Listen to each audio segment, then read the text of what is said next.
Chapter 3. A Sick Baby. During the night, a light snow fell. Kaya was sweeping it away from the outside of the lodge when she heard a soft sound that gently rose and fell, the sound of a flute. She cocked her head. Someone was playing a sweet whining notes that sounded both happy and sad at the same time. The melody made Kaya think of a warm spring breeze blowing in the depth of winter. Had Two Hawks finished the little flute she'd help him begin? Was he playing it? When she swept the ground bare with a piece of sagebrush, she hurried to find him. She found Two Hawks in the lodge near the door. He was sitting with an older boy named Runs Home, who held the flute to his lips. The sweet music Kaya had heard with the older boy's skill playing. Kaya knew Runs Home liked to serenade girls on long summer evenings. When Two Hawks saw Kaya, he raised his flute to his lips and blew. A squeak! He blew again. Another shrill squeak, and then a squawk. Runs Home frowned. He took the flute from Two Hawks and compared it to his. He showed Two Hawks but the slit he made in the top was too small, and the holes in the side were too large. Two Hawks seized his flute and shoved it out of sight under Parflesh. He folded his arms over his chest and gave Kaya a fierce look of anger and disappointment. Since Two Hawks had been with her people, he put on some weight and he looked much healthier, but at that moment, he reminded her of the skinny, bitter boy she'd first seen in the enemy camp. "Can you help him find another elderberry stick?" Runs Home asked her. "He can learn to make a good flute if he'll let me work with him." Kaya threw Two Hawks the words, "Come with me. We'll find another stick." Two Hawks turned his head. Kaya thought that if his ankle was healed and he could run away from them, he would. "You can't make something perfect the first time you try," she signed to Two Hawks. "You have to practice. I'm going to get horses for us so we can find another stick for you." "Will he go with you?" Runs Home asked her. "He did before," she said firmly. "He will again. I'm sure of it." "Listen to me," Runs Home signed to Two Hawks. "I'll teach you some things." Two Hawks looked closely at Runs Home, then at Kaya. He set his jaw and shrugged, but he got to his feet and hobbled outside right at Kaya's heels, as if he was relieved that she and Runs Home hadn't let him quit on his first try.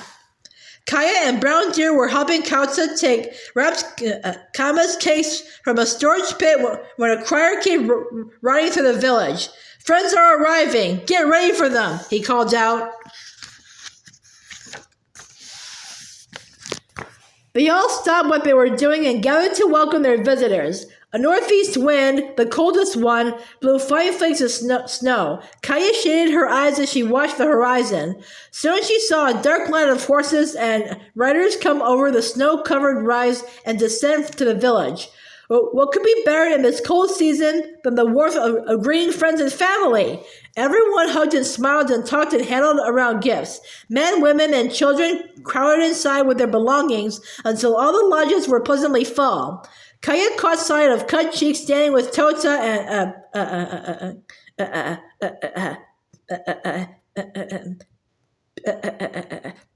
Pilaka.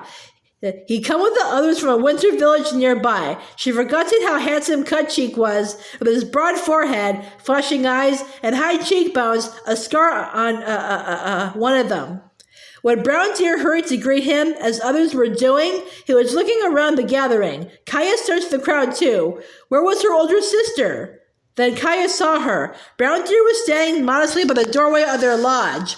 Her cheeks were burning, as if she knew Cut Cheek was looking her way. Then she raised her eyes to his. Something passed between them like a shiver of heat lightning. Kaya smiled to herself and thought, someday soon Cut Cheek will wear the necklace Brown Deer is making.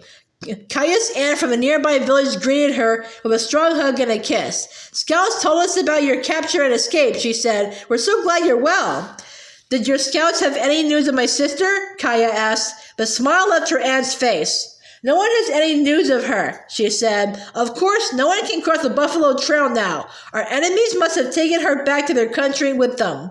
Biting her lip, Kaya turned away. Swan Circling touched Kaya's arm. "Will you help me carry these baskets of food?" she asked Kaya gently. "We have so much to do for the gathering tonight."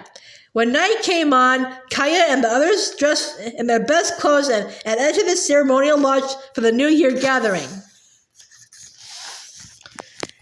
This was the shortest day of the year and the darkest. The clouds had cleared and stars shone in the sky where the new moon, thin as a fishbone, had risen. 4 big teepees had been put together to make this lodge, but soon the large space was crowded with people of all ages.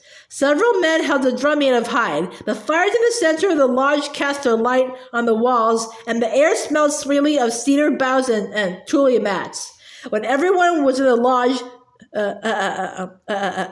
to soar like an eagle, raised his hand to get attention. He wore a feathered headdress and a painted hide shirt decorated with porcupine quills. He was a very respected old chief with white eyebrows and a low, powerful voice that came from deep in his chest. Kaya watched his lined face as he spoke. Hunya Wat has made this night longer than all the others, to soar like an eagle said. In this darkest time, let us reflect on the days that have gone before and on the days that lie ahead. It is time to renew life. The drummers began, filling the night with drum beats that echoed back from the surrounding hills. After the drumming, men and women began to speak of births and deaths and of the gifts Hunya Wat had given them in the past year. They told of good deeds and acts of bravery. They gave thanks for successful hunts and for ample fish and roots and berries. Together, they prayed that all might keep their minds and hearts pure so there would be enough food in the year to come. Kaya listened closely to the prayer songs. She looked at her parents and grandparents standing near her. Firelight played over their solemn faces. Brown Deer, too, was sober and thoughtful. Even the twins, such lively little boys, seemed to be listening closely to the singing. 2 hawks, who couldn't understand the words, gazed steadily at the others as though he understood everything for their serious expressions. Kaya could see Swan Circling standing with her young husband, Claw Necklace. Her dark eyes reflected the firelight, but her thoughts seemed far away, as if she was thinking of the future again. Kaya considered her own life over the past year. She had much to be thankful for, but she had many regrets too. Her good and bad feelings mingled like the streams of smoke rising from the fires. Her eyes smarted with them. When Kaya glanced again at Swan Circling, she realized what was troubling her most tonight. She hadn't yet told her friend how she got her nickname or how her disobedience had gotten her and Speaking Rain captured. She hadn't been brave enough, but until she did, Swan Circling wouldn't really know her. Kaya closed her eyes. Hunya Wat, make me honest and strong in character, she prayed silently. Help me face life with an honorable, truthful, and strong will. When the prayers came to an end, it was time for the midnight feast. Women brought out steaming salmon broth followed by bowls of mashed roots and berries.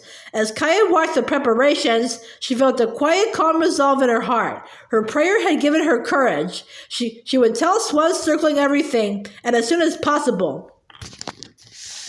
Kaya watched for a chance to speak with Swan Circling, but with all the visitors crowded into the lodges, they were never together. After several days, the visitors left for their own villages. Now surely, Kaya could take Swan Circling aside and talk with her. One morning, Kaya was piling wood beside the cooking fires when Running Alone hurried over. Would you look after my baby for a little while? Running Alone asked Kaya. I'm troubled about her. I want to find Bear Blanket and ask her for help. Kaya was worried as she followed Running Alone through the lodge to her sleeping place. Bear Blanket was a powerful medicine woman who had cured many, many sick people.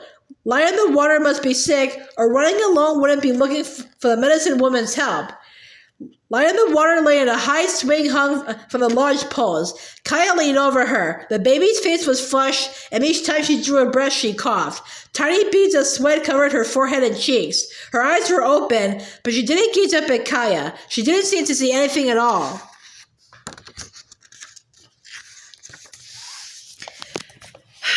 When Running Alone hurried off, Kaya placed her finger in the baby's hot little hand. Light on the water didn't tug at it as she usually did. Are you sick, little one? Kaya whispered.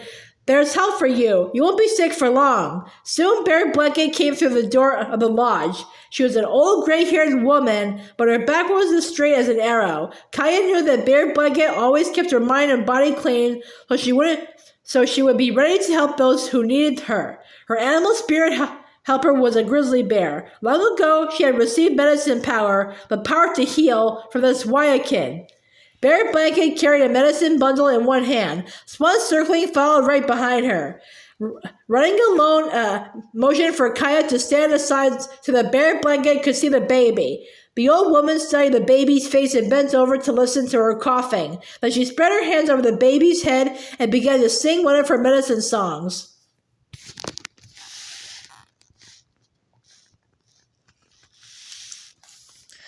The old woman studied the baby's face and bent over to listen to her coughing. As she sang, she passed her hands up and down over lying in the water's body. Kaya saw the baby's eyelids tremble and shut, then open again when she coughed harder. Bear Blanket drew Swan Circling aside and spoke to her, then went back to her singing. Swan Circling frowned. She wants me to bring her the inner bark of a special tree to boil for a healing drink, she said to Running Alone. I'm going to get my horse and go after it now. But it's very cold, Running Alone said. The northeast wind is blowing again. Will you be all right? I can't wait, Swan Circling said. Your baby needs the medicine now. Running Alone put her hand on Swan Circling's arm. Then hurry, she urged her. Kaya will round up your horse for you while you get your blankets and your knife. Kaya threw a deerskin over her shoulders and grabbed a rope bridle. Her breath was a white plume at her lips as she ran out to the herd grazing near the village. She found Swan Circling's white-faced horse, placed the bridle over on her lower jaw, and rode her back to the lodges. Swan Circling was wearing otter-skin leggings and mittens and had her elk robe around her. She held her beautiful saddle of wood and painted rawhide. Kaya reined in the horse and slipped off. She put on the saddle and reached under the horse's belly for the cinch. Already Swan Circling was hanging her bags from the saddle horn. Cinch it snugly, Swan Circling told her. I'm going to ride as fast as possible. Bear Blanket said the baby is very sick. She tested the saddle cinch with her weight and then swung up. Good work, Kaya. I'll be back before last light. Watch for me. She urged her horse forward and, in a few strides, was running full out across the frozen ground. I'll watch for you, Kaya called after her, but the wind snatched away her words.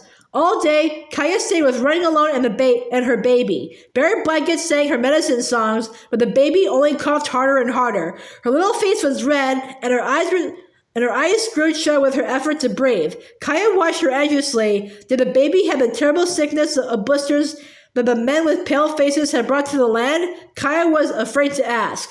As the light began to fade, Kaya went to watch for Swan Circling's return. At dusk, there were no colors in the valley. The river was a shining black curve, like a snake, and the trees were black slashes against the white snow. Under dark clouds, a hawk rode the wind in slow, wide turns. Where is Swan Circling? Kaya thought. Why doesn't she come back? But she saw a horse appear in the trees at the far end of the valley. Kaya ran up the hillside a little way to get a better look. The horse had a white face. Swan Circling's horse. Kaya caught her breath in relief, but as the horse came closer out of the trees, Kaya saw that it was limping as though it was hers, and that it had no rider.